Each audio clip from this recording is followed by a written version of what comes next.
How are we doing, Jets fans? I'm Glenn Naughton with Jet Nation Radio and JetNation.com.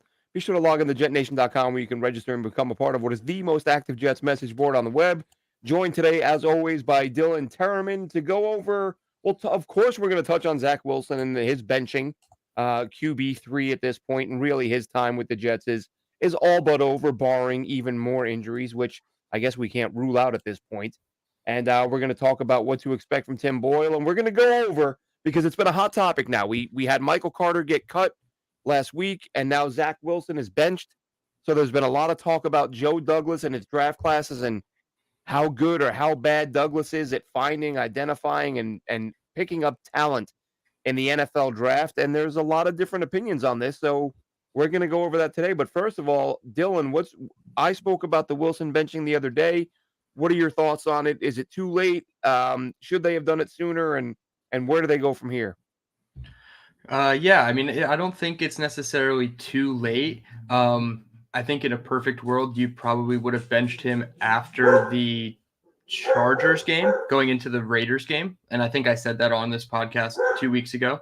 But no, I don't think it's necessarily too late. You're not mathematically eliminated. I know Aaron Rodgers mentioned 4-6 teams going on a run in previous years' history. He was on one of those. I believe the Jets were one of those. So it's not out of the realm of possibility that the Jets can keep their playoff hopes alive. You would have liked to see it a couple weeks earlier, but then again, we don't know what we're going to see from Tim Boyle. And the limited snaps that we did see, he graded out analytically worse than Zach Wilson, but I think watching the film over, he did some things better than Zach Wilson. So in terms of where we go from here, you can't let this team control your emotions from Monday through Saturday. It's bad enough that they control your Sundays as far as emotions go, but with Tim Boyle behind the center, we just got to ride it out. No expectations. Don't plan on winning any games soon, but if we do win games along the way, just be grateful for those. Yeah, I guess we would disagree here. I think they have waited too long. I think Mhm. I believe it was ESPN said the other day if the Jets lost to the Bills and Dolphins, their playoff chances, they had a 0.6% chance of making the postseason. And I think they're losing to the Dolphins. Mhm. Even with Robert Saleh telling us that Dalvin Cook is ready to go now. He's had his 11-week ramp up and he's ready to play football. And with Boyle, listen, I hope Boyle plays well. I'd like to see this team play well and do something entertaining, but we're almost in that realm where they're really one loss away from every win after that just being detrimental. But you want to see them play well. You want to see some of these kids get some opportunities. That's my hope as Boyle comes in. And I'll tell you what, it's going to be. I don't know if funny is the right word, but if Boyle starts to play and then they start including a guy like Abanikanda and he starts making plays and takes Dalvin Cook's spot, and you're like, well, Jesus, like why wasn't this guy in there from week one? Like that's my whole thing is why you signing Dalvin Cook at all. Mhm. In my mind, it should have been Breece Hall and Abanikanda all year. But listen, with all the injuries on this O line, I don't know that it'll make that much of a difference. Just having a guy who can make a play when the opportunity presents itself, which I don't think they've had with Dalvin Cook. But with Boyle, look, he's a guy, and I have to correct myself. I made a comment the other day about Tim Boyle's touchdown interception numbers from college till today, that he'd thrown like 4 touchdowns this decade, between college and the pros. Um, got his numbers off PFR. They're like my go-to for stats. Yep. For whatever reason, and I've checked it a few times to double and triple check myself. For whatever reason, they didn't include his time at Eastern Kentucky on there. They only have his Connecticut numbers on there. So when I looked up the Eastern, and listen, not that like, okay, well, he's thrown 16 touchdowns this decade. Still doesn't do a whole lot, but it's a hell of a lot better than 4. And completed 60% of his passes. Again, small college, but he's done a little bit more than I said he did. I did a video, and I started out by saying this guy's throwing 4 touchdowns this decade, but turns out it's 15 or 16 or something like that. That being said, I agree with you. There were some things he did where he looked better than Zach Wilson. The ball came out quicker, more decisive, those are the types of that's how you can offset a struggling offensive line if you can complete some passes and make them back off with sending extra rushers because they know they don't have to worry about a completion. But at the same time, he had one pick, he had another one dropped. So you're talking about a guy who played a quarter and a half, and he almost threw more interceptions than Zach Wilson has in a month. So what's that going to look like over a full game? We'll see. But also, you have to give Boyle the benefit of the doubt that you're down by $1 million. So Buffalo knows you're throwing. So they can play cheat that way. So I'm not ripping the guy. I'm just saying it's a very small sample size. That's what it boils down to. Yeah. But if he can just be a more decisive veteran, get the ball out quicker, and give guys a chance to make plays, then maybe they do something interesting and win some football games. But a big part of what's going on right now, obviously, is how much they're playing the draft picks or not playing the draft picks. That's been a hot topic. So we decided tonight we're going to go through and we're going to discuss every Joe Douglas draft pick from the day he arrived. Good, bad, ugly, undecided, incomplete, whatever, grading them. I'm just kind of thinking hit, miss, or incomplete. I'm not doing A+ and B-, and I'm not getting into all that.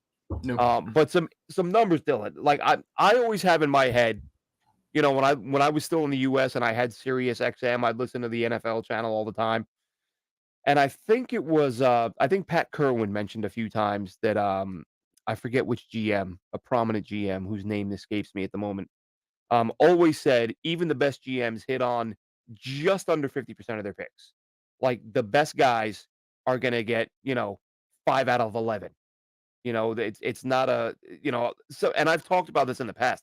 Some of the standards that I hear that fans have are so out of whack with reality.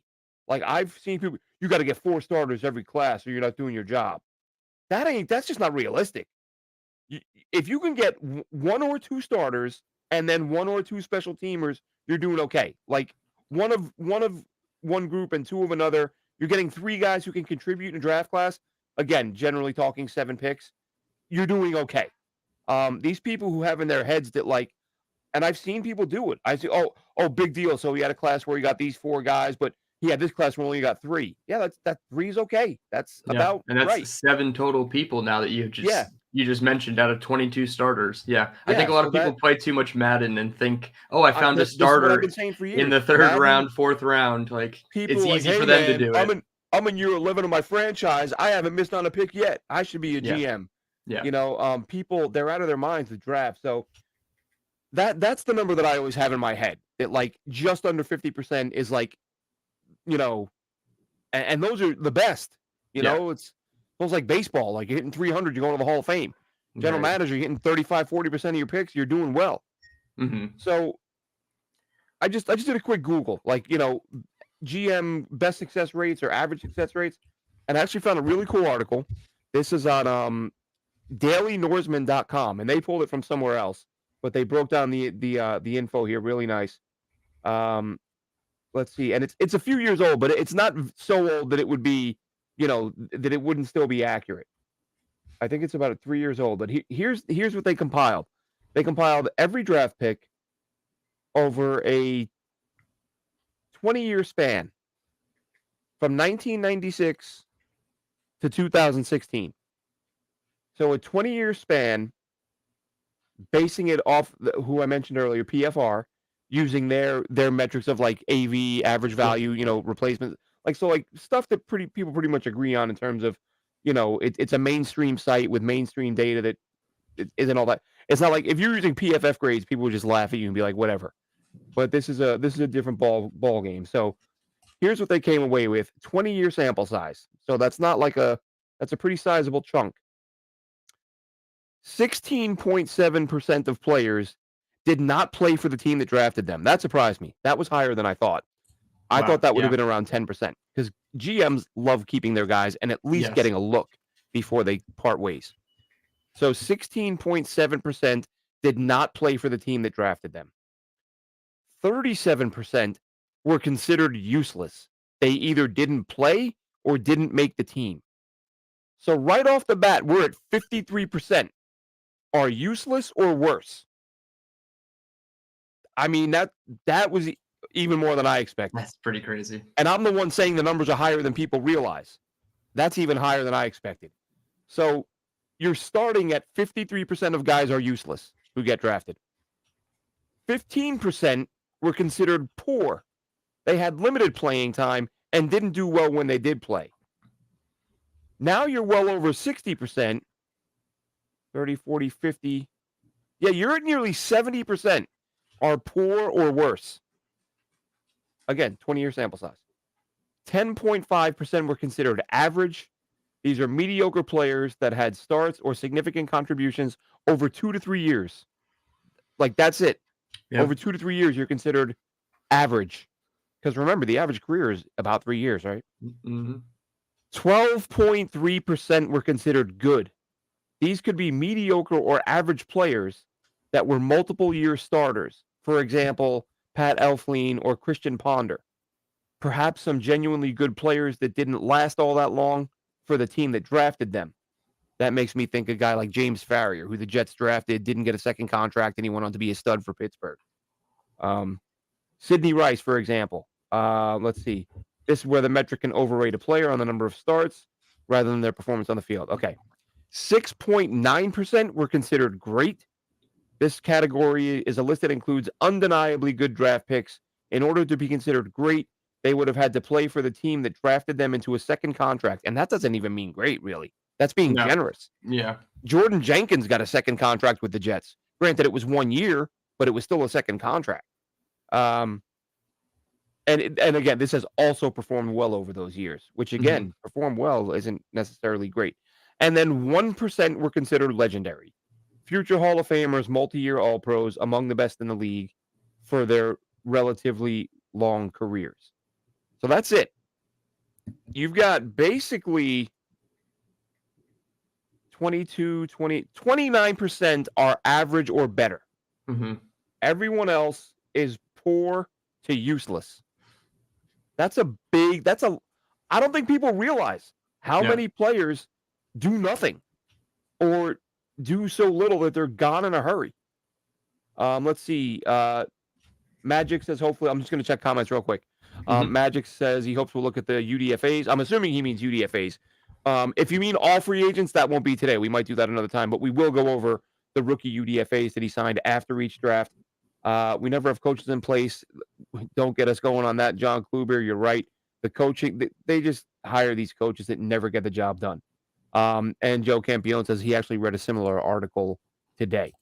So with Joe, what we're going to do, we're going to start with this year's class because that's the hardest class to grade. They've hardly seen the field. So we're not, and like I said, we're not grading them.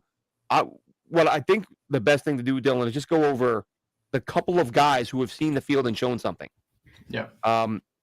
You can go ahead and kick it off with this year's class, and then we'll go from there, Dylan. Yeah, I have the whole list up for those watching on YouTube. Starting with 2023, we'll just read off all the names in chronological order. Will McDonald, first round, 15th overall. Joe Tippmann, the center, second round, 43rd overall. Warren Carter, Carter Warren, offensive tackle, Pittsburgh, fourth round, 120th overall. Israel Abanikanda, Pittsburgh, running back, fifth round, 143rd overall. Zaire Barnes, linebacker, sixth round, 184th. Jarek Bernard Converse, LSU, sixth round, 204th overall. And then Zach Kuntz, tight end, seventh round, 220th overall.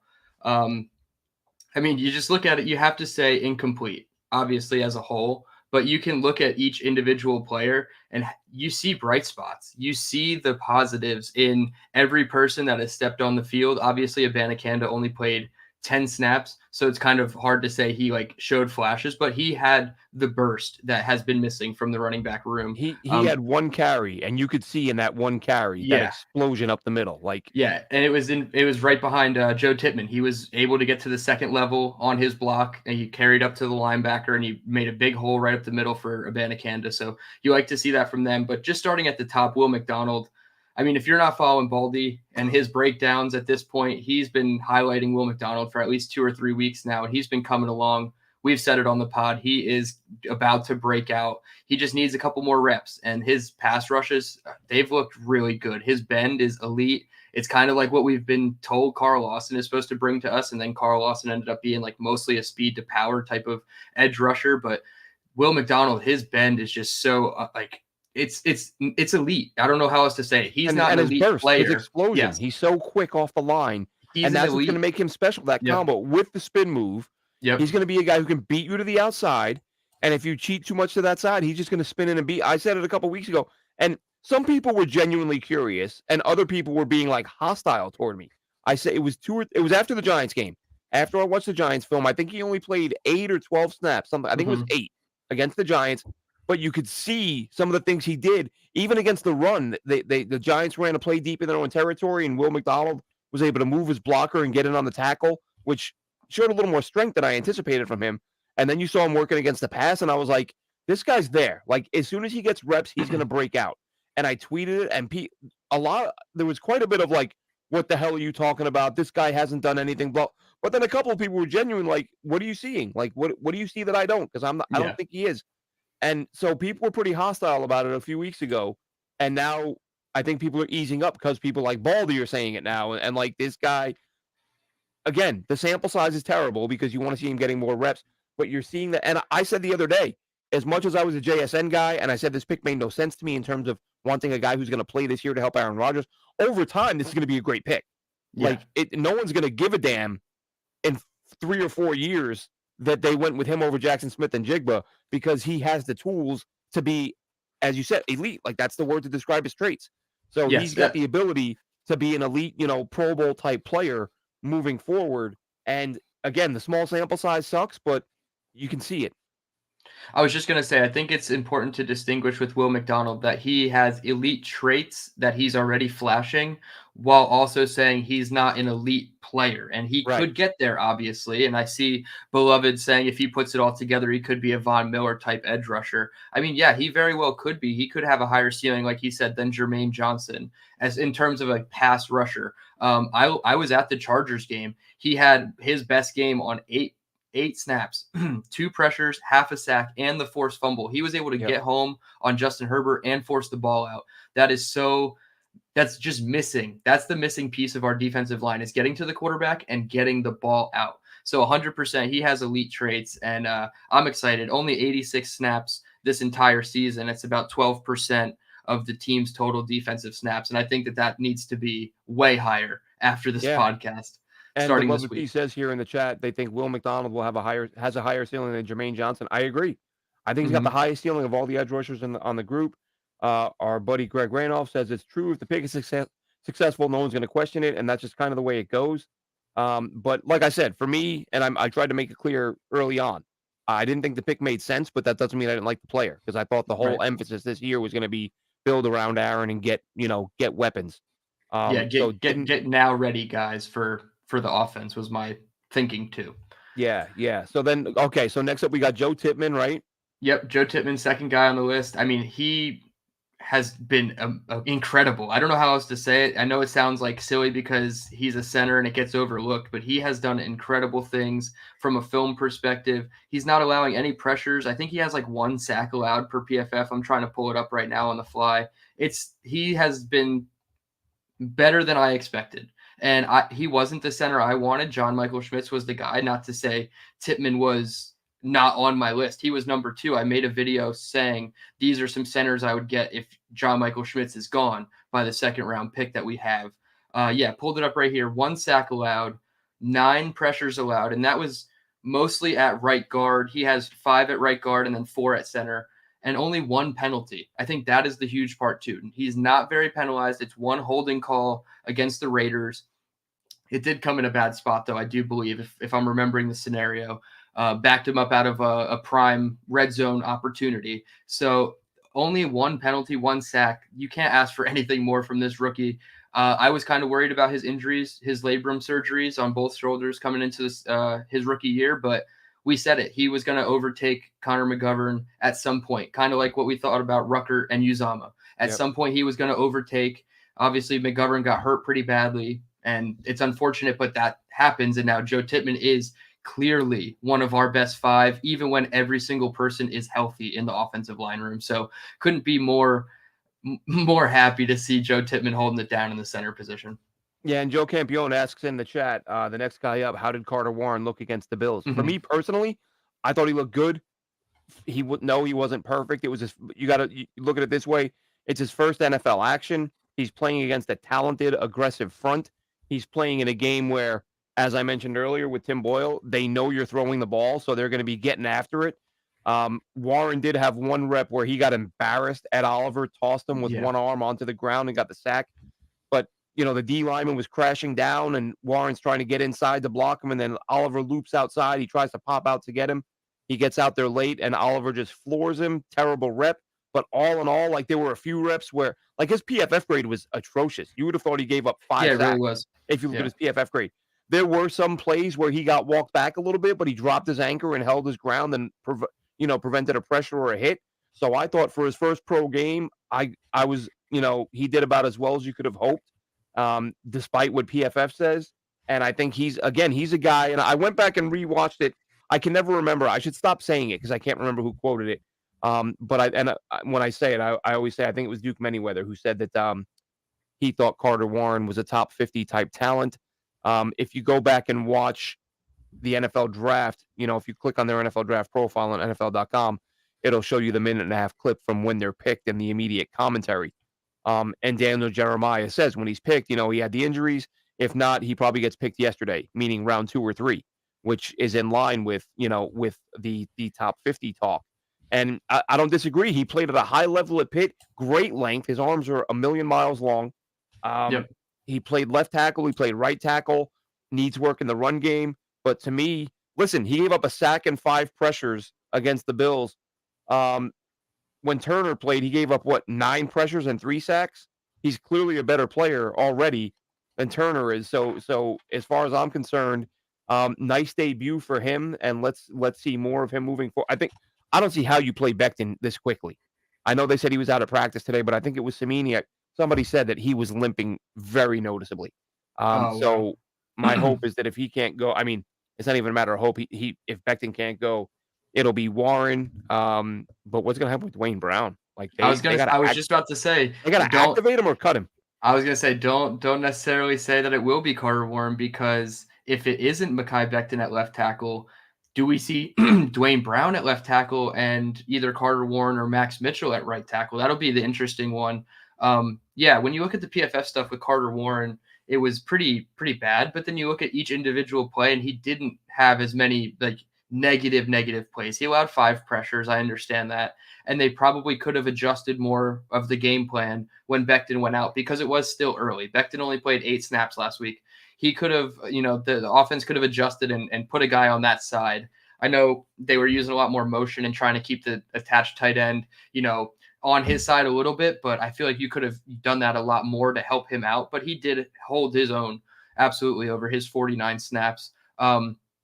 I thought for him it would be a redshirt year because of the meniscus injury that held him out of 9 games in his last year at Pitt. Obviously, I think he's talented. I thought he was a better pass pro than run blocker. But moving forward, I think if you have to play him, he proved that he could definitely be more viable than Billy Turner. And honestly, at the hit rate that Max Mitchell's going, he looked really good against Max Crosby, but then looked really bad this past week. So it's really like highs and lows with Max Mitchell. So Carter Warren could end up being, your second or third best offensive tackle at the end of the day. I still think I'd give him an incomplete because it's only 49 snaps in 1 game. But if he gets the start this week, I think that would be a good thing for him.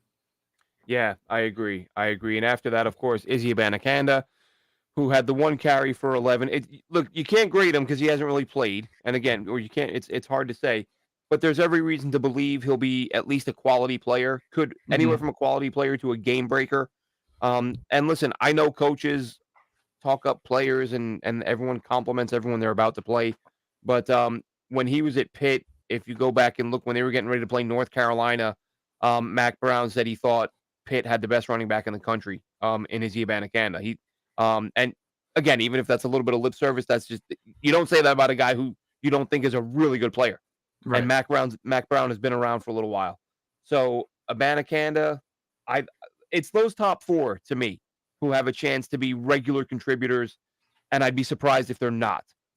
So obviously you can't grade a draft class after 9 games, 10 games. You really need to give it at least a couple. I mean, 3 years used to be the benchmark. Now people wait 10 minutes. It's ridiculous, but I really like Izzy. I think Warren, I think the versatility, the ability to play both spots is huge. As we said, I think Tippmann was my 1 and Schwartz Michael Schmitz was my 2. We had them flipped and we both agreed either one you're going to do fine. You're getting a good player. Yep. And then Will McDonald. But then the next three, we haven't seen them. So Yeah. what can you say? I was gonna say these all have to be incompletes. Barnes, Bernard Converse, and Zach Kuntz. They obviously just haven't seen the field. I think Barnes was activated and played only in a special teams role, so you really got to call them incompletes. But just for clarification, you would consider Warren and Abanikanda incompletes as well, just based off small sample size. Yeah, I mean, really, you have if I'm being intellectually honest, I would have to say they're all incomplete Sure, because, but they've Tippmann all and shown, McDonald. I think yeah, but they've all shown. I guess I used to have this conversation. My big thing with young guys, draft picks early on, when you're not at a point that you could really grade them. I always say, are you at least seeing the things that made you draft them? And you are with these guys. Mhm. Like when like that was my biggest fear when the Jets drafted Vernon Golston, and it was very early on. He was only a few games into his career, and I'm watching it, and every time he's on the field, I'm focusing on him, and I'm just going, I'm not seeing this guy do a single thing that was the reason why they drafted him. He's not doing Right. anything. And sometimes you see that in guys, and that's how I feel like you can tell early on we might have made a mistake here. Like we thought this guy could do A, B, and C, and he's doing none of it. Whereas with these guys, you thought Tippmann could be what he's been so far. You thought McDonald was going to have elite quickness. Like sometimes you draft these guys that look like they've got elite quickness, and for whatever reason, you get them in the pros and they're against quicker guys, and all of a sudden they don't look that quick. Not the case with McDonald. You're seeing it with him. Again, Carter Warren, one game, but he showed some of what he can do. So no, we're not grading anyone, but I'm happy that we've seen them do the things, that made the Jets draft them. Yep. Yeah, exactly. So it looks like two leaning hits with Carter or with McDonald, excuse me, and Tippmann. Everybody else is kind of incomplete, but we have hopes more so for Warren and Abanikanda. That wraps it up for the 2023 class. Moving on to the 2022 class, which if you were playing Madden and you were in your franchise mode and you came out with this draft class, you would feel pretty damn good about yourself. So we should definitely give Joe Douglas his flowers. Give everybody in the scouting staff their flowers for this draft class. Starting it off, Sauce Gardner, obviously, pick 4 overall. Garrett Wilson, pick 10 overall. Jermaine Johnson traded back up, 26th overall. Breece Hall, 36th overall, and a slight trade up, couple picks. Jeremy Ruckert, 4th round, 111th overall. And then Michael Clemens, 117th overall. I mean, what do you even say about the first two? Sauce and Wilson. I mean, if you say, yeah, he fumbled in a bad spot when your backup quarterback came in and was just trying to make, something out of nothing. Sure, I get it. And he took such accountability for it that I already excused him before he even stepped to the podium or stepped in front of the reporters and said it. I can't give Garrett Wilson any flack. I can't give Sauce any flack for jumping that pick or attempting to jump the pick that turned into the touchdown by Khalil Shakir. Like, these guys are almost flawless, and you can't say it's so close to that realm that they're almost in that 1% already that we talked about. I know, and it's listen, scary. It's I can't stand how quickly fans change their opinions of guys based on a couple of plays. It's unbelievable. I got people telling me last week Dalvin Cook's back because he had 2 carries. Yeah. For like 18 yards. Oh, that's it. There he is. And I'm going back. I mean, you saw it live anyway, but I go back and I watch the plays. He's literally running to wide open space. Like just simply perfect play call. He's not making anyone miss. He's not running over anybody. He's not running around. He's taking the football and running in a straight line. Granted, it's off the, it's a 45-degree angle, but he's running to wide opens. Of course he looked good. But people are like, oh, that's it. He's back now. I'm like, so the first 8-9 weeks don't matter because he had 2 good carries. Yep. And it's the same thing with, Garrett Wilson. Like, it's frustrating because he's supposed to be the guy, but he's not perfect. And he's made a couple mistakes. As you said, couldn't have been more impressed with the way he handled it, the way he spoke about it in the media. I think it's just a bad look. And the thing is, he's not wrong when he's like, things have to get better and we have to be better. But when you say that and then you fumble twice in 2 weeks or 3 weeks, it's like, all right, dude, like, got to be better, huh? So some people are going to call him out for that. I kind of get it. But Jesus Christ, he is an elite talent who, as long as he stays on the field, is going to be one of the best receivers in the NFL for the next 10 years. And the same goes for Sauce. And to me, that touchdown wasn't on Sauce. going back and watching the All-22, he's on the wide side of the field. He sees that ball get thrown. He's trying to come across and make a play, not his man. And then the guy takes it to the house, and everyone's like, he beat Sauce. He beat Sauce. No, not really. Sauce came away. Sauce peeled off the guy he was covering and tried to make a play on the ball. Yeah. So and we have a comment here just speaking about Sauce and Garrett. He said one thing that makes Sauce and Garrett pick so good to me is that they were both the second players picked at their position. Stingley and London were both taken ahead of them. I could not be happier when Drake London was picked by Atlanta, because I knew that there was at least the opportunity to get Garrett Wilson, or I forget who else it was that I wanted at 10, but they were both obviously there mathematically. And I was so happy. And yeah, not saying either of them are bad players, Stingley or London, but when you know that the next picks were Sauce and Garrett, it's like Stingley, the injury concerns. I was like, tough. You can't take that guy. No, it's real tough when you see that. But good on Joe Douglas. I think that does make it even better. So that was a good comment there. And that's the kind of thing, and we'll get to this later, especially with the Becton thing and AVT. Like, I don't know, it's been a while since we've covered this, Dylan. I can't remember where you come down on this, but to me, I'm not holding a GM accountable if he drafts a great player who gets hurt, if there's no injury history. Like, if you would draft Derek Stingley, if you come to me as the owner and say, look, I know this guy's missed a bunch of time, but we still feel confident he's worth the gamble. If you take that gamble and he's hurt, I'm looking at you like, dude, you're an idiot. Yep. We knew this guy had injury problems if you draft Mekhi Becton, where you take him, and I'm watching him throw dudes around the field like the Incredible Hulk his rookie year, and then he gets hurt and on a fluke play, I'm not going to be like, hey, man, why do we take this guy? No, we know why we took this guy. You saw the film. You saw what he did when he was healthy. And then one day, Greg Van Roten gets ragdolled onto his leg, and then all of a sudden, it's like, oh, I can't believe Joe Douglas took this guy. Are you kidding me? Like, did you not watch what he did when he was on the field as a rookie? I jumped the gun on that just because you talked about the Stingley thing, is a perfect example of it. Yeah. Where if my GM takes Stingley and he's missing a bunch of time, then I'm like, what the hell are you doing here? Why did we take a guy with the injuries? Injuries to me, man, I hate taking guys. Every now and then I see a guy that I like enough. Like, I loved Malik Hooker out of Ohio State. Yeah, and he's battled injuries.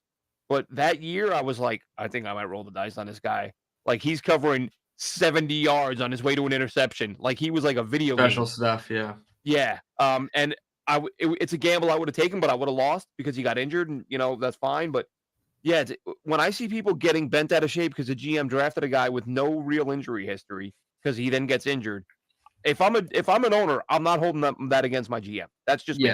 I 100% align with that thinking, and I put out a comment about the quarterback position, going off on a little tangent, and a lot of people were saying who they wanted the Jets to draft in this upcoming class, and a lot of people like Michael Penix Jr.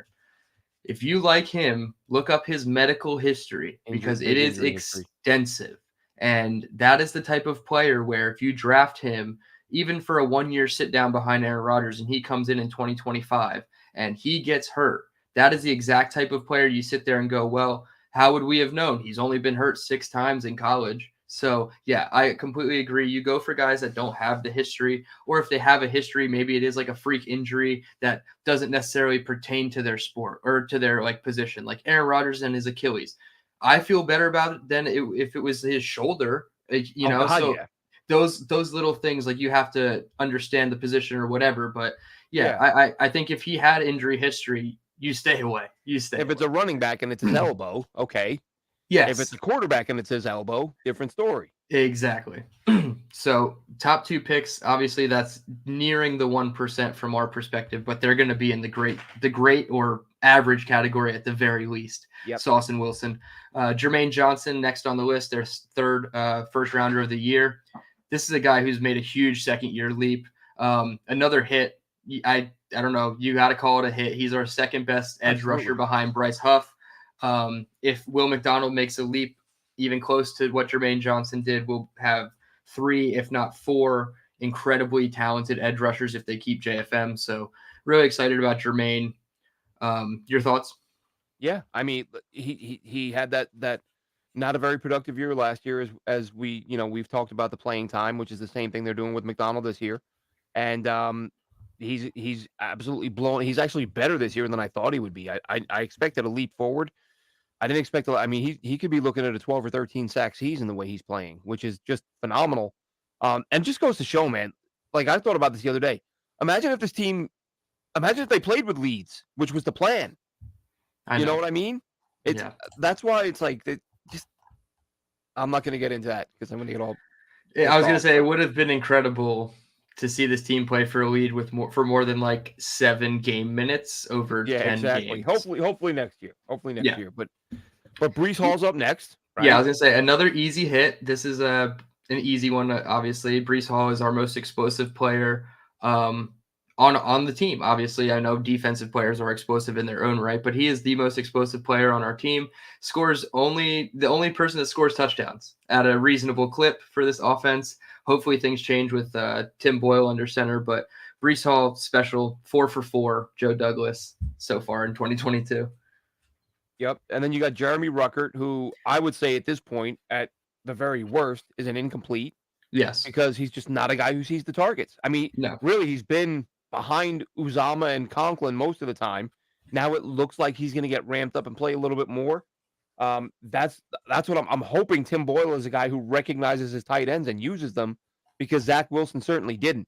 So Hmm. it's an incomplete for Ruckert. But what we've seen, just based on his ability to be a blocker, you see he's a guy who can play in this league, and you can see him carving out. And I'm not saying he can only be a blocker, but there are guys in this league who only do that.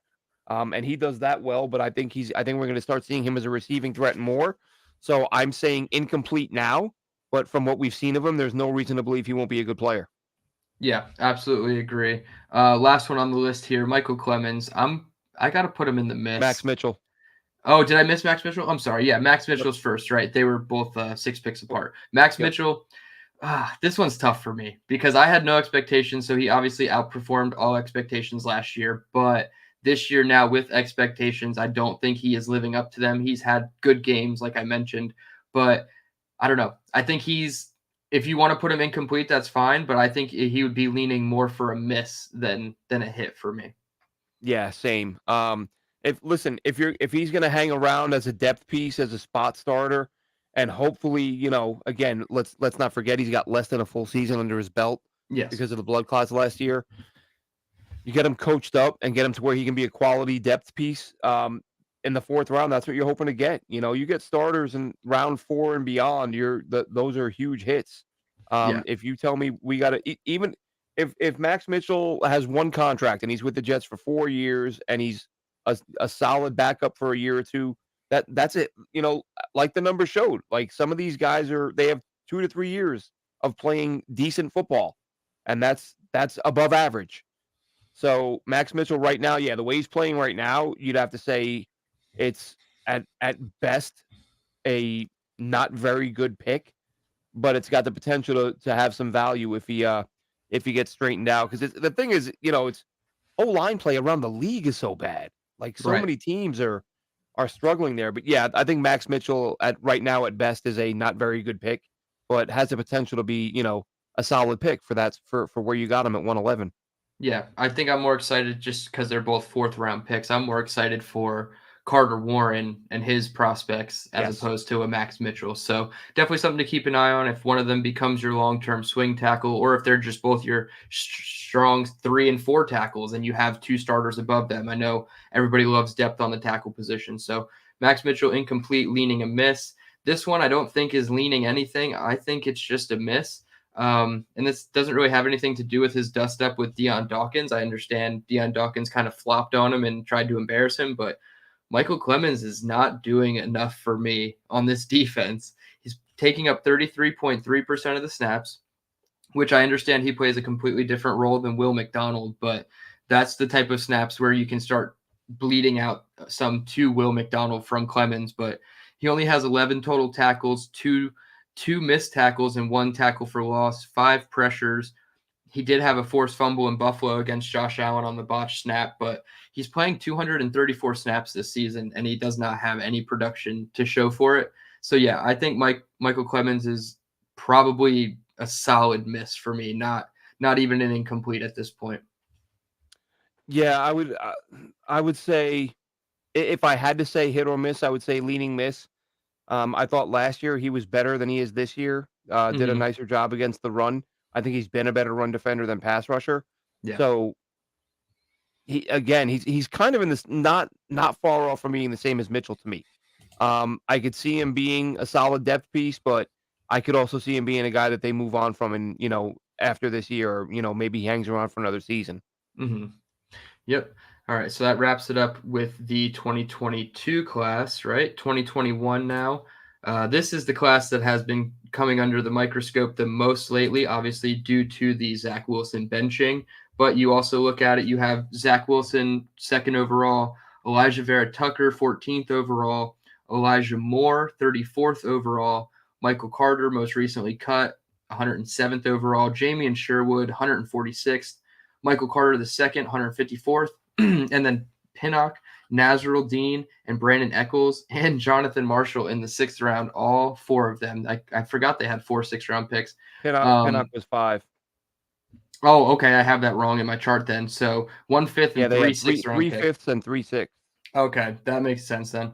So yeah, you look at the top of this, Zach Wilson, obviously benched, probably not going to play again for the Jets. Hopefully not going to play again for the Right. Jets. If you ask me, if you ask a lot of people, there's still some people out there that are, dying on the hill that he can still be something in the NFL. Maybe they only live in Provo, Utah. But at this point, we've seen enough over 31 games from Zach. He is the biggest miss on this entire sheet. And there's no debating that, in No. my opinion. And if we're still going to debate that, just talk to the wall behind me because I'm not going to listen anymore about anything Zach Wilson. He has shown flashes, but at this point, we've proven that this offense needs a solid floor quarterback as opposed to a could be ceiling quarterback. We all know Zach Wilson can throw the ball 60 yards. He did the no look stuff. That's all well and good. But if you can't do the little things right in this offense, it's not going to make a difference. So, Zach, big miss for me. Oh yeah, absolutely. I think the thing that's fueling the people who don't want to let go is the fact that there are some legitimate reasons why he was as bad as he was. I mean, he was Mhm. bad. The thing it's tough because, right, you watch the all 22 when no one's getting separation, but as the clip you showed the other day, when they do get separation, he's missing. So Yep. you have a much stronger case if you can say, look, no one gets separation, but on the rare occasions they do, he makes a play. And that's not the case. I don't know if it's his confidence. I don't know if the best thing would have just been to say, you know what, dude, just go play your brand of football and do what you like to do. Because they took a guy who made a name for himself as a guy who moved the pocket and rolled out and made plays on the move and said, no, we're going to make you a pocket guy. Stay there. Don't move. Play from there. And so I don't get why teams do it. And it's not just the Jets. You see guys, oh, look at all these wonderful things he does. We're going to draft him and then we're going to tell him not to do those things. Right. So if he has any chance at succeeding once he moves on from the Jets, it's going to be a team that says, play how you like to play and see what happens. But as far as his time with the Jets, it's done. Again, he's only playing if there's some injuries. Far too much, far too. What was it? It was another Baldy breakdown on the rollout the other day on the screen pass where he dirted the ball and Baldy slows it down. He's like, "There's 10 yards of open field in front of him. Yeah. Like it's first down. It could have been 2nd and 2. Instead, it's 2nd and 10 because he just threw the ball on the ground. And you can't be doing that. You're not a rookie anymore. And there have been a few times this year because that's been one of my complaints is why don't they have him run more often? But then you do see plays where it's not a design run, but there's a chance to run and make some plays, and he doesn't. So he's but put it this way, the Jets didn't put him in the best position, but he certainly didn't help himself out. Yeah, and I think the one common argument people like to make is what they did for Darnold and what they did for Wilson.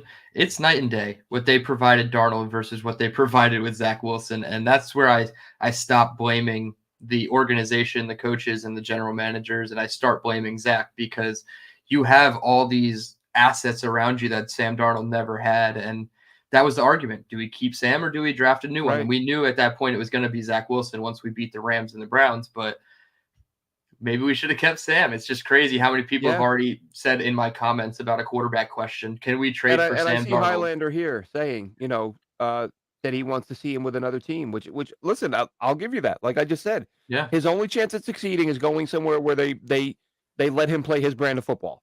The Yeah. Jets drafted a guy who did one thing and they asked him to do another. But again, you're still an NFL quarterback. You got to hit open receivers, which Zach failed to do. So he didn't help himself out. Both sides were not very good at this. And the weird thing was the Jets admitted, right? They said we probably shouldn't have played him right away, but we did. Yeah. So they kind of acknowledged that screw up. But then, and not to get too far off track, but I did want to touch on this tonight because it was a thought I had the other day. I said it in the forums on Jet Nation, and then I heard somebody else say it.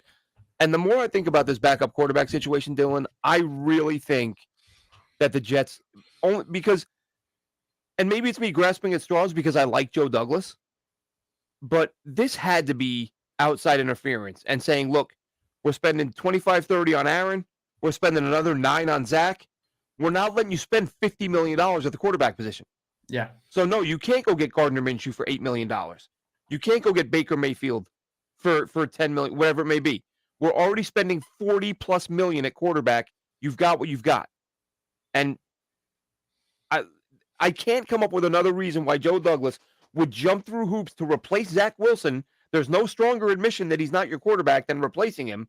Yeah. But then standing pat, like you're literally in one breath saying this guy's not good enough to be our QB. However, we're going to put ourselves in a position where he's one play away from being our QB. I think someone, and we've seen the reports, right, from, I think it was Josina Anderson in the offseason saying the Jets, or early in the year, the Jets are cash strapped.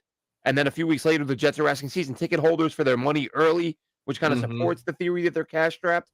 It's the only logical explanation as to why Joe Douglas would have done what he did with the quarterback situation, because it's so nonsensical and reckless. Yeah, and I made this point on Buffalo Jet Fans podcast on Monday.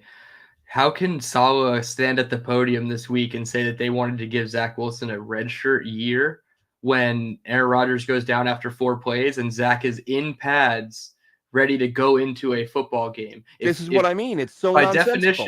definition, redshirt means you're in street clothes with a headset and a clipboard learning the offense. That's what that means. And that was not what they did. But the thing is, though, with that stuff, sometimes, and again, this kind of goes back to what I'm saying about the money. I wonder if that's not necessarily a shot. I wonder if that's Saleh reminding somebody upstairs, we wanted a redshirt year. Yeah, and that could be. And upstairs, you weren't willing to let it happen. But and that's just where remember it becomes that Joe's me and fault. Joe wanted him in street clothes. Right, and that's where it comes either to Joe or Woody. And like you said, how can Woody stand here at the press conference right after the season, say we're going to do everything to change the quarterback position? We know quarterback is the issue. That's the one thing holding us back, and just not go full bore. Like I always say, you want to overcorrect more so than do a half measure. And I'm not saying Aaron Rodgers was a half measure, but not getting a veteran is the half measure. Aaron Rodgers is a great quarterback. We all know that. But on the off chance that he gets hurt. He's also a great 38-year-old quarterback who was injured last year. Yes. On the off chance that he gets hurt for the whole season, you're going to need somebody. So, yeah, you can look at Saleh, Joe, Woody, all of them individually and say that there's pieces where it's like they could have been the one that said keep him on the field. Saleh clearly isn't the one that said keep him on the field. He's been trying to take him off. But between Joe and Woody, and we'll probably never find out the real end of that, but somebody was keeping Zach Wilson I said the other day, I need Albert Breer. I need an off-season unpage story on what happened. But I want to throw this one up here because I was going to mention this one tonight too. Sorry, not that one. This one right here. And I've talked about this before. Scott Mason and I did a show on it. This garbage take that the Jets drafted Zach Wilson because of one throw at his pro day. Never in the history of sports has there been a lazier take than this. It is so dumb, ill-informed, idiotic. Zach Wilson was the consensus number 2 quarterback in that class. It's been documented. Charlie Casserly, as he often does, former GM, he'll go around and he'll do an article around draft time and say, he spoke to however many GMs. It was 13 or 14 GMs. Every single one of them had Zach as QB2 behind Trevor Lawrence. Mm-hmm. If you go back and listen, the other thing is the level of competition. I'm not saying that's a non-factor, but quarterbacks who face less competition than Zach did have succeeded. Like, if you look like you can play and they believe you'll be able to adjust, they're going to draft you. The example I always use is Steve McNair. Steve McNair played at Alcorn State, and he was a damn good pro. Who did he beat at Alcorn? He probably didn't face a single player who made it to the NFL. At least Zach Wilson, you could say he beat Tennessee, beat USC. He played, and somebody said the other day that the Baker Mayfield schedule, the defenses he played, were actually comparable in rankings to the ones that Zach Wilson played in college. So these two garbage narratives, again, I'm not saying the competition was good. I'm saying that's not a be-all, end-all. You can face low-level competition and still succeed. But the garbage takes about, they drafted him because of one throw. I saw someone tweet the other day, this one throw will haunt Jets fans for years. Yes, if you're an idiot Jets fan who doesn't know what's going on in the world, I did see that. That throw will haunt you. And you know what? If that throw haunts you for years, you deserve to have that throw haunt you for years. If you're that ill-informed and just boneheaded, by all means, I hope you never sleep again and you stay up at night sweating, thinking about a pro day throw that you believe was the reason the Jets drafted Zach Wilson. Jesus Christ. I mean, it doesn't get any dumber. It really doesn't. Anyway, moving right along. I was going to say there were plenty of takes as to why Zach was picked by the Jets specifically. And I think between that and like the political angles people took were very, very stupid. So just whatever reason you think the Jets took Zach, you're probably right. That's why they took him. And it didn't work out. So it is what it is. Moving on to a pick that did work out as long as he can stay healthy, Elijah Vera Tucker. I mean, this guy is just special. Another easy hit. Like, I'm not going to say the 1% group like Sauce or Wilson, but this guy is going to be great to average at a minimum. Obviously, health has now become a concern, missing half of the seasons this year and last year. So kind of concerning. Different injuries, obviously. First was a tricep, and now it's an Achilles.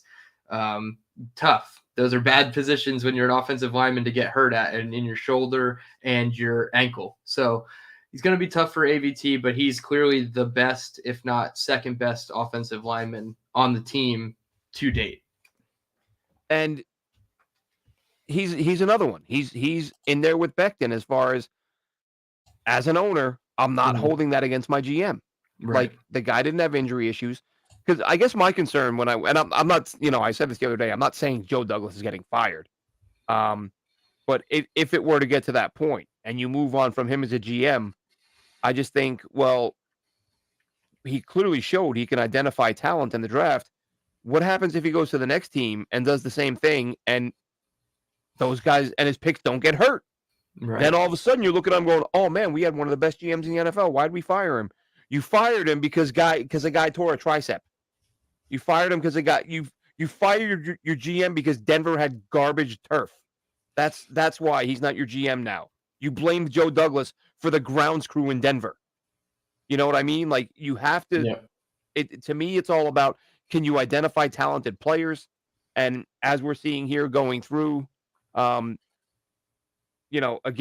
having discussed what hit rates are, Joe Douglas has been not perfect, but far better than a lot of people give him credit for. Yeah. I see a comment in here. Saleh and Douglas need to be fired. Also had a comment from the same person saying we only upgraded the wide receiver position with Cobb. Obviously, we know that the wide receivers were going to be dominated by Aaron Rodgers' decision-making process.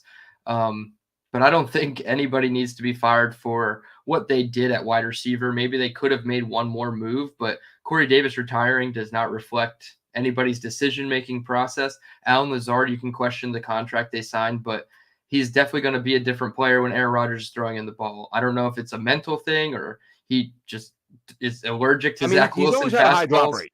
Yes, he always has. But he's always had a high drop rate. Yeah, 17% drop rate this season is just incredibly bad. And I think it's higher than that. Like, there's one he had one. He's not credited for all of them. Yeah, I don't think they counted it as a drop the other day because he got hit as the ball arrived. That ball was coming out of his hands before he got hit. That was a drop. Yeah. But I criticized them for, as you know, for the wide receiver thing all offseason. I thought they needed to go get DeAndre Hopkins even before Corey Davis Right. retired, because you got Davis with the injury history, you've got Lazard with the drop history. I looked up the numbers. DeAndre Hopkins drops 1 out of every 80 targets. It's Like, it's ridiculous. absurd. He might have the best hands ever. Yeah. So I've said a million times, Joe Douglas, to me, his biggest flubs this offseason were QB2 and wide receiver. I'm not saying he should be fired for it. And that's another thing that I did want to touch on, Dylan, before we move on to the next player, is people who want Joe Douglas fired. Yeah. Like, do you not think he might learn from these mistakes? Like, you want to fire every guy who's not perfect right away? Like, if you can look at his history, again, we're going through it now. If you can look at his picks and be like, he's got a hit, he's got a hit, he's got a hit, he's got a hit here, he's got an okay hit here, he's got 2 future Hall of Famers here, he's got a hit here. Oh, but he had some mistakes, so we got to fire him. Yeah. Well, maybe he learns from those. And maybe he goes, you know what? Maybe when I think I have enough receivers, I'll go grab one more. Because you can't, why not? Maybe I won't. Listen, like I said, I believe the Zach thing came from upstairs. If it didn't, and that was Joe Douglas saying, damn it, Zach's my guy, and I'm going to prove everyone wrong, maybe he'll learn from that and say, you know what? I need to be less emotionally attached to these picks and evaluate them more honestly, and be willing to push him back to number 3 and say, you're sitting on the bench this year. Like, maybe he learns from it. He's done so much good. Like, as I always say, we've seen so many GMs who do nothing but bad. The fact that we've seen a guy who's done a lot of good is like, oh, well, let's hang on to him. And just like a young player, like, maybe he'll get better. Maybe he'll learn from the mistakes he's made. I don't get let's see. Yeah, I would. I would let Joe. I don't think you fire a GM because he drafted 1 quarterback. Ozzie Newsome drafted 10. 10 quarterbacks Ozzie Newsome drafted, including Kyle Bowler in the first round. So there was his Zach Wilson. It's the hardest position to find in the sport. I'm not firing a GM because he missed once. Yeah, no, I agree. And I'm a bit hesitant to let him draft a quarterback highly again. But I'm like, if you want to get a developmental guy and draft him, that's fine. Obviously, while we have Aaron Rodgers, I don't think we need to draft a premium pick quarterback. But I would trust Joe Douglas at least one more time to get the quarterback position right via the draft. Absolutely. Where are we at? I'm playing. We're at wide receiver. Yep, wide receiver Elijah Moore, obviously no longer on the team with the Cleveland Browns, stuck playing with another backup quarterback because his is injured for the season. I thought he was going to be one of the best hits for the Jets. I was so hyped for him. Obviously, you have to look at it as a miss for the Jets, but what they were able to turn it into to get Aaron Rodgers with the pick, I guess you can kind of, take a silver lining there, but it's a miss in terms of draft perspective from Joe Douglas and the Jets. It is, again, it goes back to what I said, right? Identifying talented players. He did that, but of course it turned out he was not a great guy in the locker room, and I'd be more willing to, if I'm an owner, again, and I guess that's how I'm looking at it. I'm trying to view Joe Douglas how I would view him if I'm the owner, not as a fan. Like, I look at, like, would I hold him accountable for this? Or not, I mean, you hold him accountable for everything. But would this be a strike against him? A guy getting injured, to me, isn't a strike against him. Something like this, I'm like, who did we talk to? Like, what were we told about his character? Because we all saw the penalty he got for, urinating like a dog, which, oh yeah, maybe because I'm an old man. I don't see the humor in that. To me, like, if I'm a coach and, like, I'm in charge of an organization and someone who works for me does that in a public setting, I'm going to be like, what the hell is wrong with you? Like, right. What are you doing right now? Like, there are a lot of ways to celebrate that don't include, urination, like a dog for some reason. So, that was kind of a red flag to me in terms of, like, this guy's clearly pretty selfish. Like, he's willing to get a penalty just to get a laugh, which again was something that, you hoped he'd learn from. And maybe, maybe he had, right? Oh, he made a mistake. He got talked to about it, and he won't do something like that again. I mean, he didn't do anything like that, but he clearly wasn't a good locker room guy. So it's like, who did we talk to? Who did we speak to that alleviated our concerns? Whose word did we take when we believed that this guy was going to be a team player? Because clearly he was not. But again, talented player, not doing much in Cleveland, but nobody on offense is doing much there. I still think in the right system, he could be a really good player. Yeah, I think it's funny that you used the word selfish to describe him in that, post touchdown celebration stunt, because that's exactly what it was when he requested the trade request in the middle of a 3-game winning streak. It was just completely selfish. So unfortunately, the not necessarily the red flag character concerns about him, but in a sense, yes, that's what they were. They've kind of reared their ugly head when he came to New York. So good player, great player, could be potentially, but obviously the Jets aren't going to see it. Yep. Another guy in offense skill position that they're not going to see, become the player that they thought. Michael Carter, obviously just recently cut. A bit of a head scratcher here because a couple weeks back they could have traded him for like even a 7th-round pick or a Anything. pick swap, anything.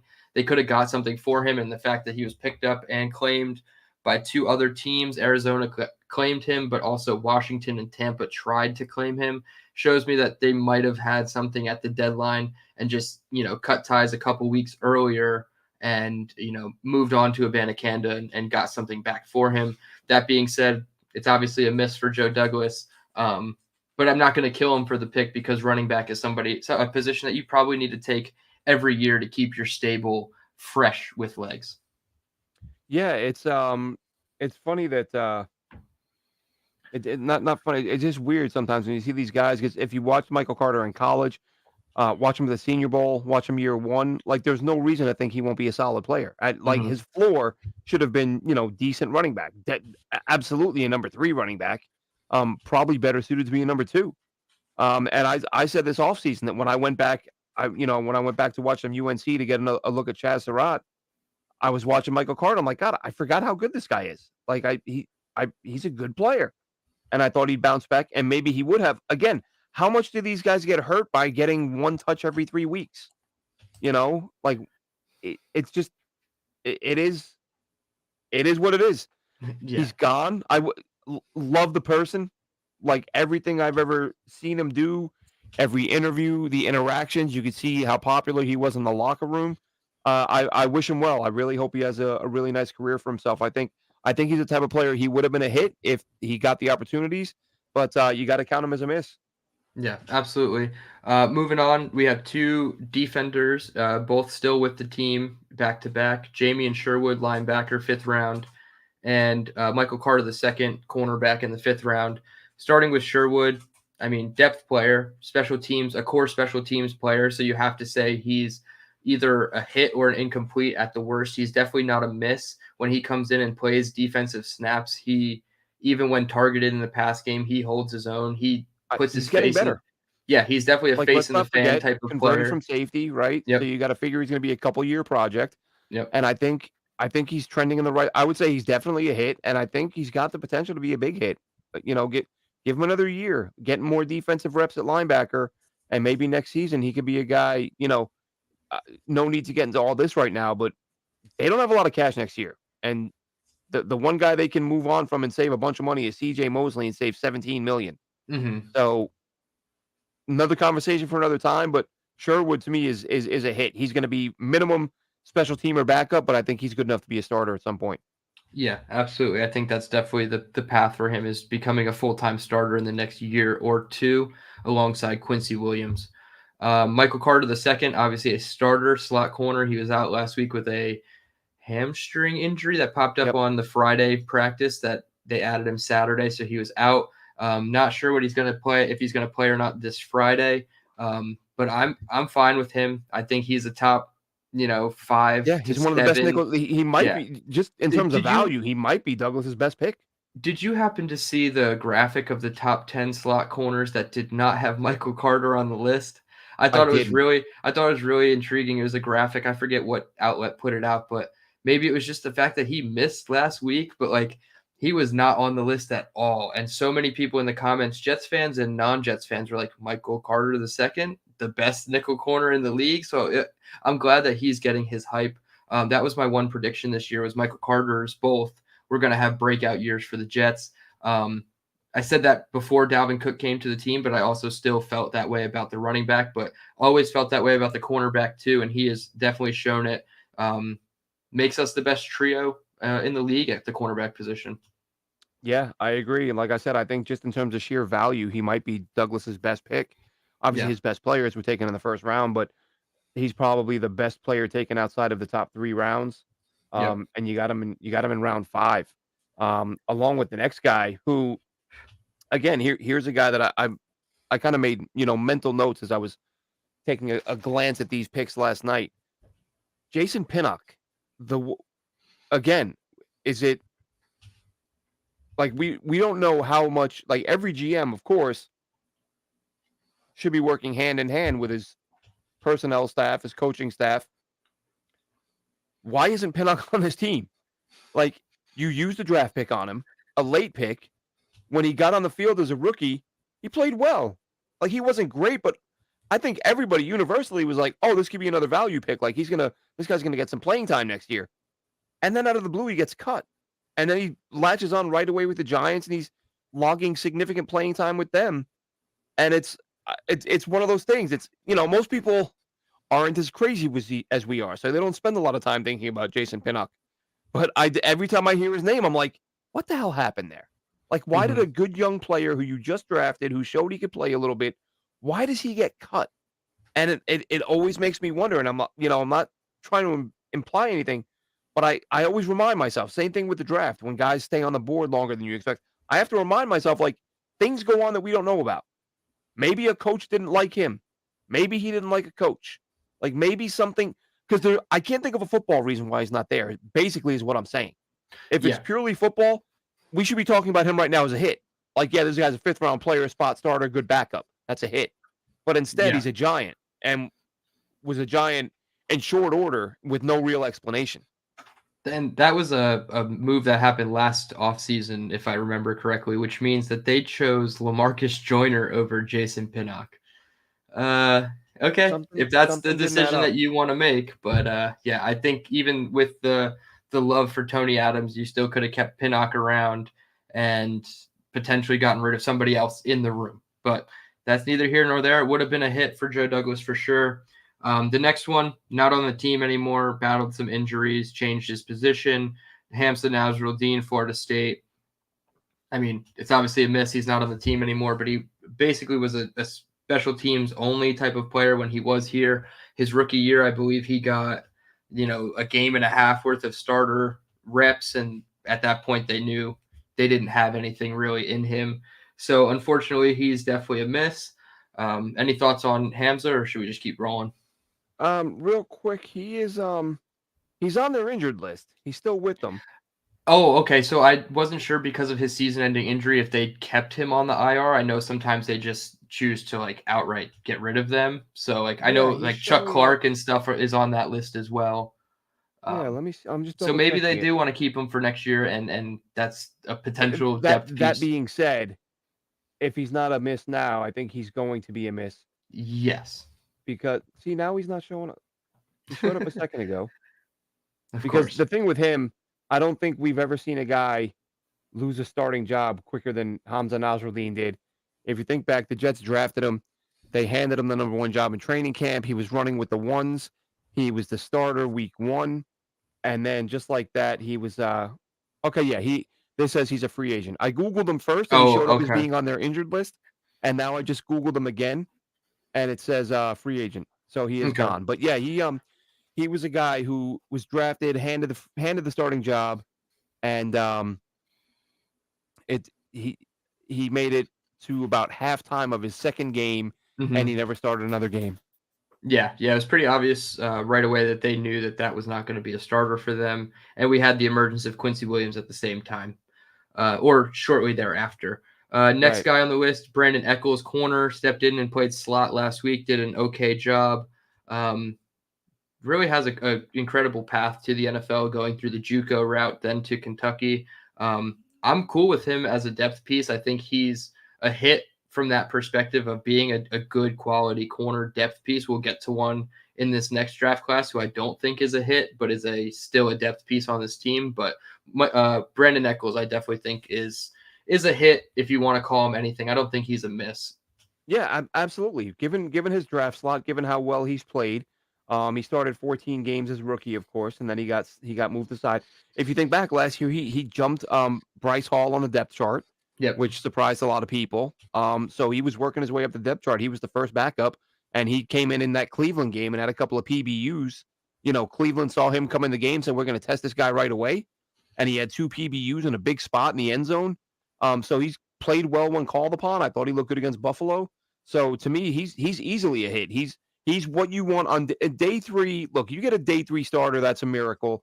You get a day 3 spot starter, solid backup. I love it. I'll take that every time. That's a hit. Yeah, exactly. That's what you're going for in the day 3 range of the draft is quality, depth, special teams, players, that type of thing. Yep. And Brandon Echols fits the bill both ways. Last guy in the 2021 class, Jonathan Marshall, defensive tackle from Arkansas. I was a little upset when they cut him, not because I thought he was going to be like fantastic or anything, but when guys get cut and they immediately get claimed by other teams, I just get a little nervous that those are the types of players you're going to see perform better on a second team. Jonathan Marshall obviously never really did that. I think he's still on Pittsburgh's practice squad, maybe. I'm not sure.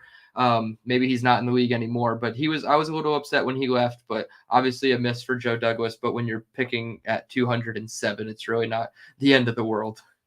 Yeah. And Tails for the asphalt jockey, clearly not a fan of Saleh or Douglas. No. I don't know if you're here when I said it earlier. I'm not big on firing guys after their first few mistakes. Like GMs, whether it's a player, coach, GM, like guys make mistakes as they go and as they learn. And Joe Douglas is, as I said, I really am at the point because of what we had with Idzik and McCagnon. I don't even want to hear about the mistakes because we know every GM makes them. Yeah. Like, show me the hits, and I'll tell you if I want to keep the guy around.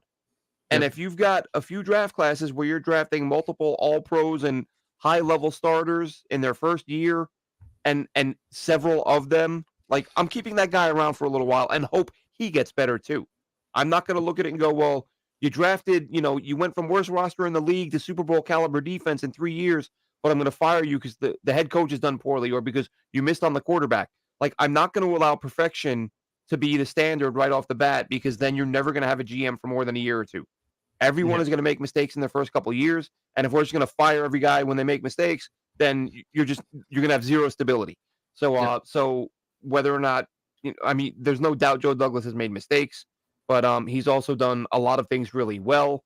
And with that, we can get on to the 2020 class. Probably his worst, collectively. But I will say, we'll go player by player. But one thing that I do like about this class is that it feels like Becton is a big.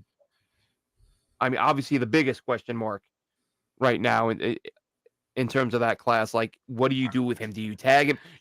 You definitely do not give him a long-term deal. I think the best Becton can hope for right now is from the Jets is to get tagged on a 1-year deal. Hope he plays well next year, and then you consider a long-term deal. Yeah, but he could very well leave, and the Jets just might say, "We're going to let him go, and we'll take that comp pick."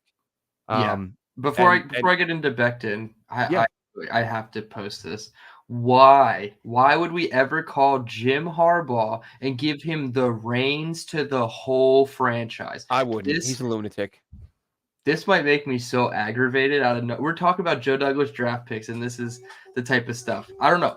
Jim Harbaugh, to me, does not sound like the guy who's going to come in and make everything better. And if there's a guy who has held this locker room, he's going to alienate people. Yeah, if there's a guy who doesn't do that, it's Rob Saleh and somebody who brings their locker room together. This defensive locker room should have cracked a year and a half ago with this Zach Wilson bullshit, and they have not. And it's because of Zach Wilson or because of Rob Saleh, excuse me. So I don't know.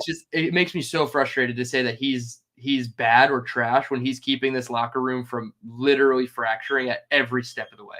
And I'll tell you this about Jim Harbaugh. And if you've been listening to me or this show for any length of time, I've been doing this for a few years now. I never do that thing that I know there's a lot of podcasters who cover every team and they pretend to have sources behind the scenes and they know people in the building. And I've never done that. I never do that. I don't I never make believe I've got sources. However, with the Harbaugh thing, and this was just a weird, a random conversation I had with a buddy of mine, and he's very close friends with a national level NFL reporter. And he just in passing, we were really talking about the Jets, and this was around the time Harbaugh left, and he just kind of randomly was like, "Oh, he's like, He's like, San Francisco, that entire front office is a disaster right now. Like Harbaugh ruined that place. It's going to take them years to rebuild the mess that Harbaugh made. And it's not stuff that makes the news. All you see is, oh, look, he was so great, but they had some disagreements, so he left. Like, no, he Right. won some games, but he ruined the whole structure of the front office, and he set that franchise back quite a bit. And I just think he's a maniac. And listen, I think a lot of head coaches are. Yeah, Like, sure. who We takes saw a one job last that before requires Salah. the work hours, that there's that the attention to detail, and you have to be a little bit nuts to do that job. But I think he's a little extra. Like his brother, I think, is a lot more stable. I would take Yes. him in a heartbeat. Yeah. Um, but not that one. So Yeah. yeah, We just had in I that think case. he did a real bad job. I think he kind of screwed San Francisco over before he left there, and I don't want him here. I I don't was gonna think he say would be. I don't think he'd potentially be good. screwing over Michigan on his way out too, but we'll see how all of that obviously unfolds. Getting back to it, 2020 class, the work from home draft class, as we'll call it, 2020. Yeah. Joe Douglas's closest proximity people were his 3 children.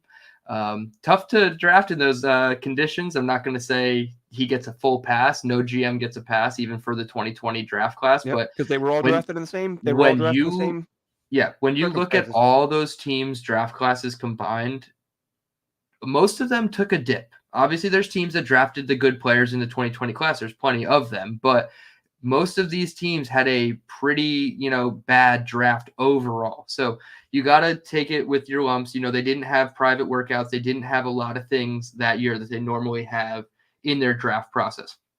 That being said, Mekhi Becton, Joe Douglas's very first draft pick at 11th overall.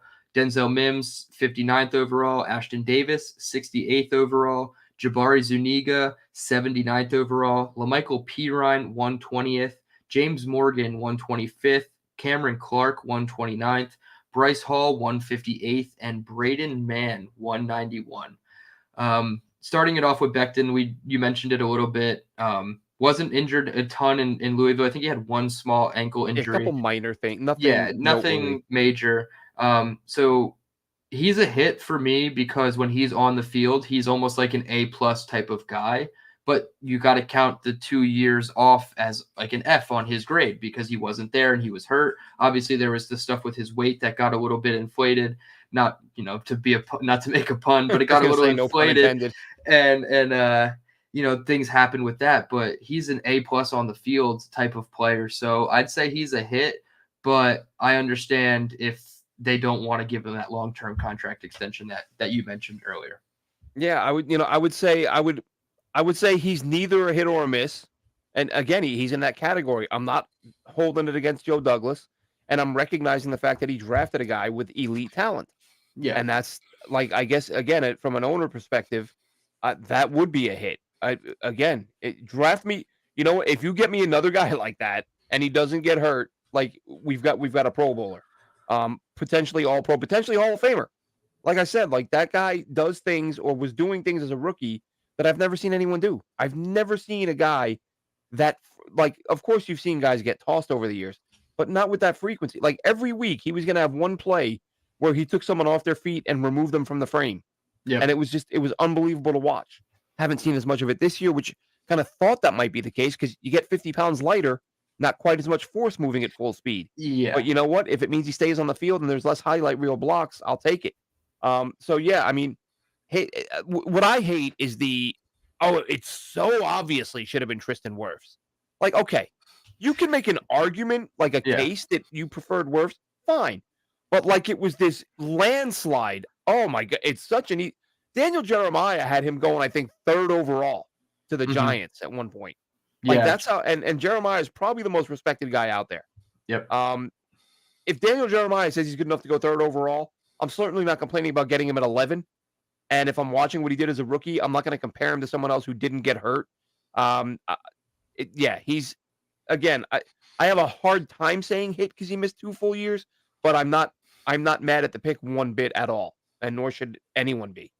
Right. Yeah. Exactly. It's going to be a tough offseason for him because if he continues at the rate he's going, some team might offer him $20 million a year to be their That's the starting thing. If, left if a tackle. desperate team offers him money, the Jets could get a third rounder out of that. It's kind of the Bryce Huff situation, but on offense for us, because if we Yep. don't pay Bryce Huff, somebody's going to pay him for an extensive role. Not saying that that role is necessarily what he needs to flourish as a player. I think what we do is kind of the perfect balance for him. But if somebody pays him $20 million to go be a full-time edge rusher for them, yeah, he might go do that instead of saying $12 million to stay in the role that he's in New York. And I think Mekhi Becton kind of slots into that same thing.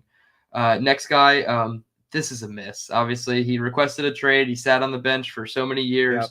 We've convinced ourselves over and over that he was going to break out at 17 different points in his career. Never Yep. really happened. Had that one 40-yard catch on a hole shot that got us all inspired, and it really never flourished from there. But Denzel Mims is a miss, easy miss there. Yeah, huge miss and hugely disappointing. I mean, had all the traits. There was buzz leading up Yeah. to the draft. I remember he apparently had a fantastic week in Mobile, and people were saying this guy may have just propelled himself into the first round. He ended up going obviously in the second round and just couldn't get it right and hasn't been able to anywhere else. So that's a huge miss. That's one of Douglas's biggest misses. But they happen. Ashton Davis went next at 68. Yep. Safety out of Cal. And I guess what I mean, it's not that it's anything to hang your hat on for the GM, but I like the fact that I feel like this draft class was this close to having 0 hits. And Yes. now it's like, well, Becton, is kind of a hit. Like he's a starting left tackle now. Yeah, for sure. Even if you only get him for a couple years and maybe beyond that. And if not, maybe you're getting a third round or a fourth round or comp pick, which is still not bad. Davis now is a backup safety special teamer, which is not exactly what you're looking for with the 68th overall pick, but it's something. He's become something of a contributor. And then a guy we'll get to in a little bit, Bryce Hall.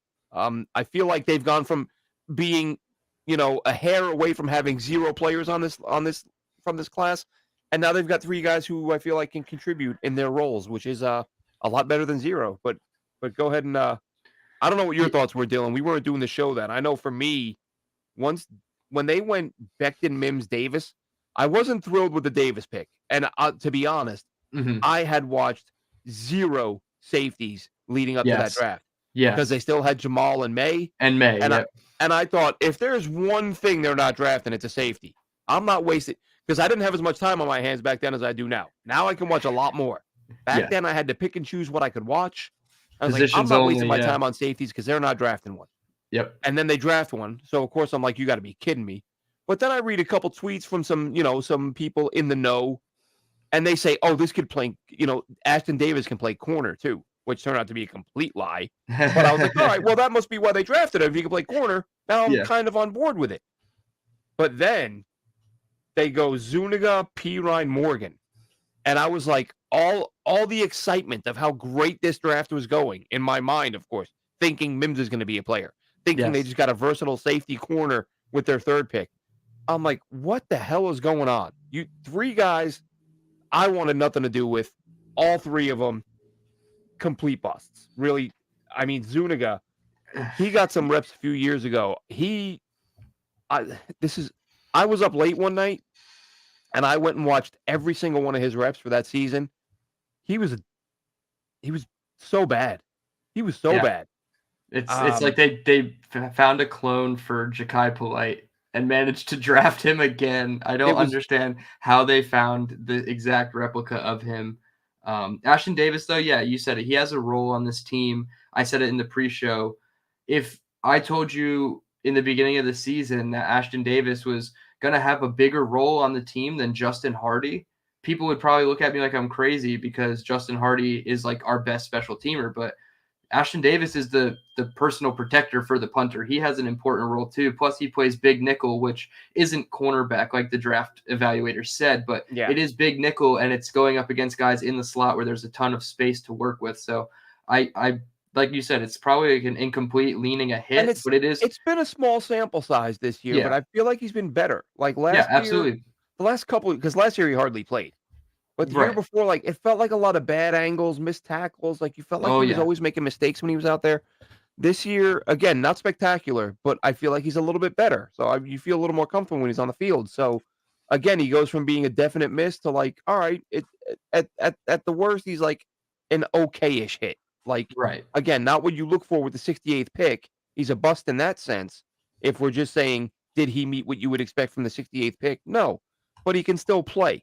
And if he ends up being a guy who plays a few years as a backup safety who gets 8, 10 reps a game and plays good on specials, it's better. It's not a complete miss. Is I guess is the point. Right. Like you said, you're bordering on 3 names out of a 9-person draft class, which is 33%, which isn't great. But like you Right. said, if a hitter in baseball is hitting 33 or 333%, he's going to the Hall of Fame. So like you got to take it in different ways.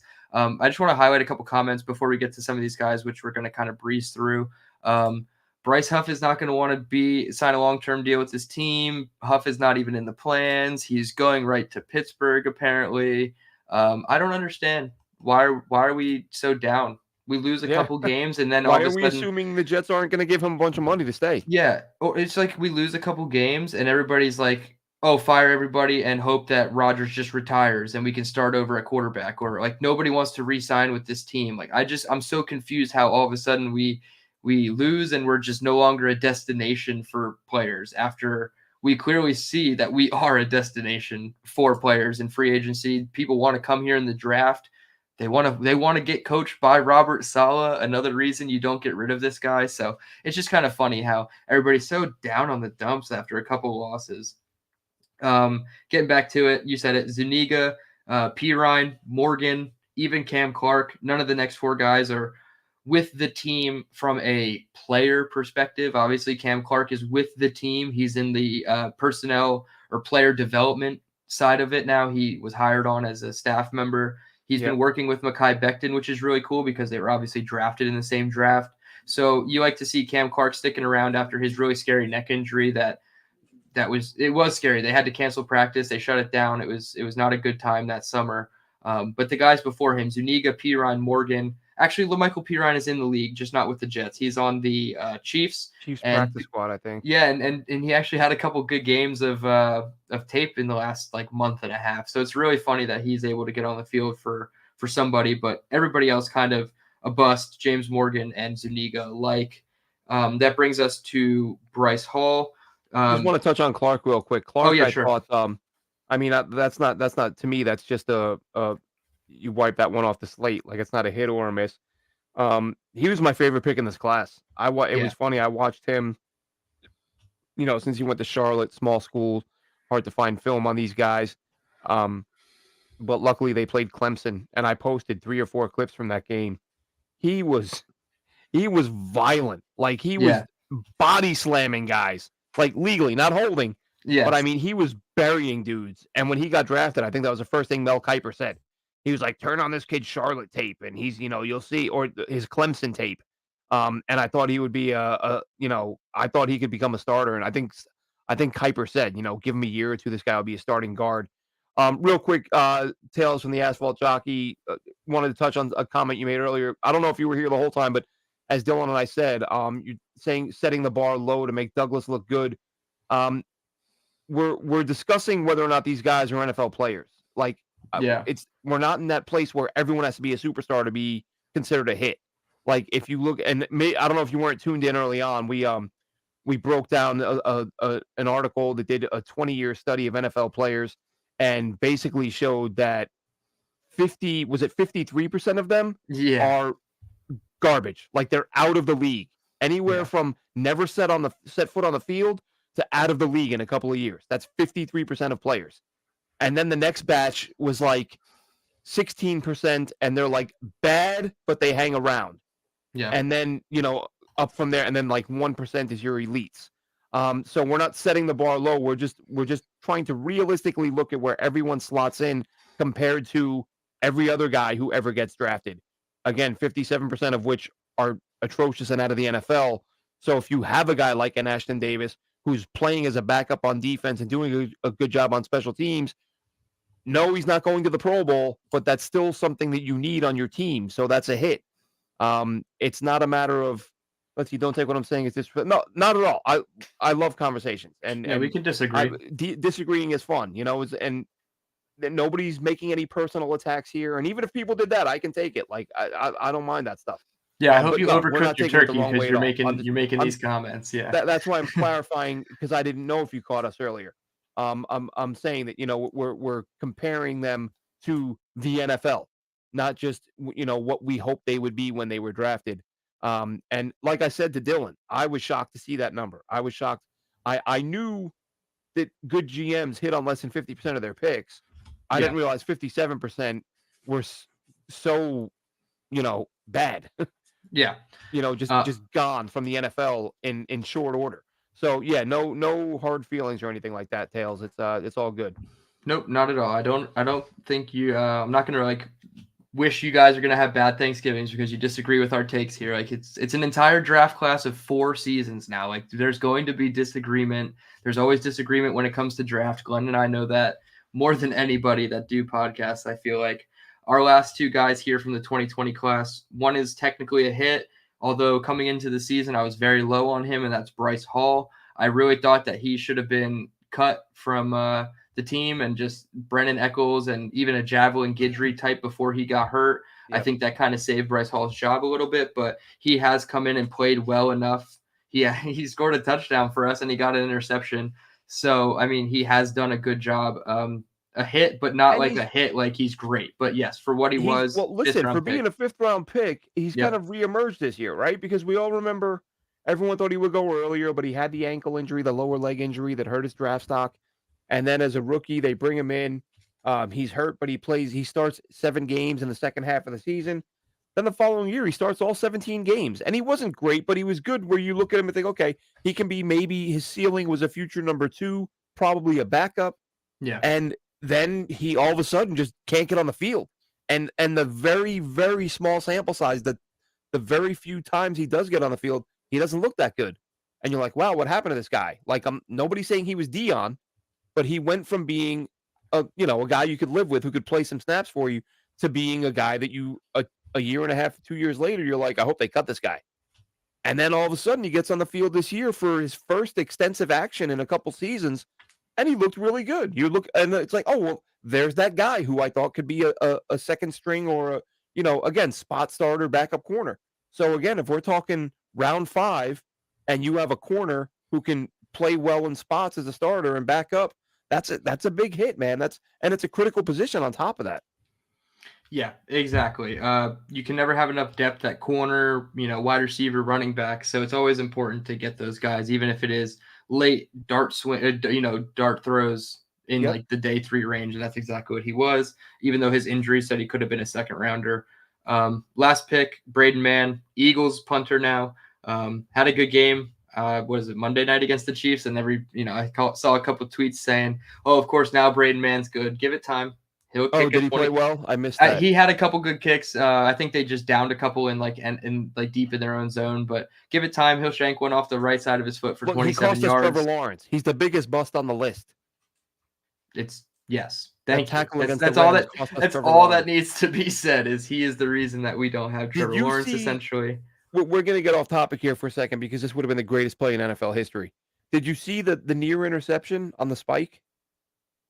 Oh, Jalen Carter. Yeah. Dude. Wasn't that for a rookie to make a second-year guy? Yeah, that would have been the most ridiculous play ever. And even it looked like Patrick Mahomes stared at him a little bit like, shit, do I have to reevaluate how I'm supposed to spike the ball now? I put a thread on Jet Nation. I said, this guy, granted, very subtle, very tiny thing, but he just changed the NFL forever. Yeah. Like, quarterbacks can be still throw it to the side. To the guard's butt. Yep. Yeah, get it. But which wastes an extra second. Did you hear him say why he did it? No, I didn't. That was the crazy thing. Credit to him for admitting that it wasn't his idea. He said he was watching YouTube and he saw a high school player do it and get the interception. Yep. And he was like, oh my God, I got to try that. Hell yeah. Dude, if he would have picked that off, he would have he might have changed the spike game literally forever. It's still going to change because because if you throw it sideways, even, you're wasting an extra second. You back up an extra yard, you're wasting an extra. How many times have the Jets, we saw a failed spike attempt, we saw a good spike attempt with 1 second. If you have to think an extra second, you're losing those games or that opportunity. So crazy that is what happened. Okay, but yeah, Braden Mann is a miss.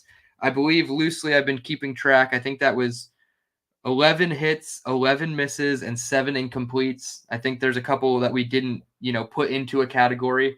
But if you just took those numbers, 11 hits, 11 misses, and 7 incompletes, that's a 37.9% hit rate, a 37.9% miss rate, and a 24.1% incomplete rate. So Joe And most Douglas of the incompletes, I would imagine, are this year's class, right? we had 5 from this class alone. So if we you take have out this year's class, what's the hit rate? then you have 11 hits, 11 misses, and only 2 incompletes. So your rate is going way You're higher. just under 50%, which is... Yeah, I was gonna say 11 over 24 is 45.8% hit, 45.8% hit and miss rate. So and we started it by saying you're even the at best GMs 50%. hit on just under 50%. Yeah, you said 53% were trash, and I think Joe Douglas is doing a good job of making that come true. Yeah, well, that's the thing. Interesting. If these rookies who we think can be players, then you're over the 50% mark and you're Yeah. topping that. So Yeah, 2 guys on that list become, hits instead of misses, and you're over that 50% threshold for sure. So I think we've kind of cracked the code on Joe Douglas. He deserves a couple more years. He's here till 2026. yeah, So he's not going anywhere. no, And and as I know beloved P says, that's kind of where I am. He's a good GM who's made mistakes, and that's yeah, I've been saying it for years with him. Like, show me the hits. Everyone loves talking about the misses, but everybody has misses. We know from John Idzik, from Mike McCagnon, some GMs get no hits. Like, yeah. although I will say, listen to this number. While I was looking at it today, just out of curiosity, this season, Quinnen Williams, Chuma Adoga, Trevon Wesco, and Blake Cashman have combined to start over 40 games. Wow. Like, those dudes are in the league. Like, Blake Cashman had 19 tackles the other day. So. I was going to say, did you see, like, as of a few weeks ago, he was the number 1 rated linebacker on PFF. Yeah, until all the Jets guys took over. But hey, they don't want to talk about that. But yes, But the thing Blake with Cashman though, it was is always the injuries.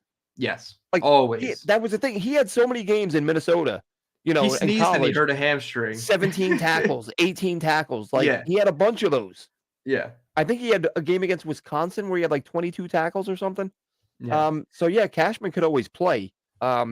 He would just run down the field on special teams. Of course. What's that? And he would always just run down on special teams and hurt his hamstring. That's all he did.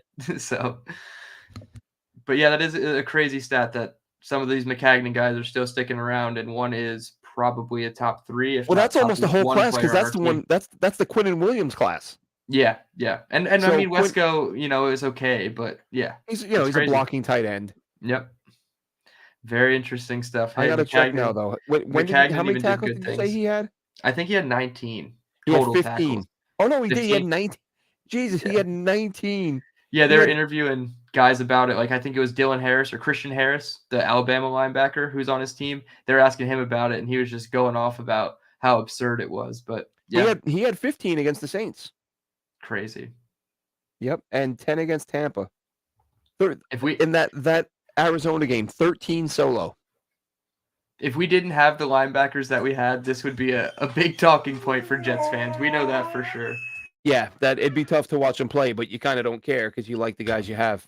Yeah, exactly. So yeah, all right. Well, that'll wrap this one up for us, Jets fans. Thanks for tuning in and hanging with us to break down Joe Douglas. And yeah, basically the verdict is right now, Joe Douglas, he's right around that range that the good GMs are at, just under 50%, and a rookie class where if we're right, and I think those top 4 guys can be at the very worst. I think Carter Warren would be a backup, and then Tippmann, McDonald's going to be an elite player. Tippmann's going to be a high-end player, and Abanikanda can be a game-changing running back. I said the other day, like, what is a starting running back anymore? Like, everybody splits carries, Yep. That's nobody gets 25, 30 carries. No. So Joe Douglas right there in the range that most GMs are, except he's got some young all-pros and pro bowlers, and those are hard to come by. Absolutely. All right, yep. New episode of One Jets Drive just dropped. I'm about to go watch that as I heat up some dinner, and I hope all Jets fans have a happy Thanksgiving. We'll catch you next week, and thank you for tuning in. Let's go Jets. Oh, Dolphins, we're predicting a loss? We're predicting a loss. Oh yeah. We're not even I going to don't give know. scores. Predicting a loss. Tim Boyle, 20 just be a quarterback. 24-9. No, I'm going to say they score a touchdown. 24-13. Let's go.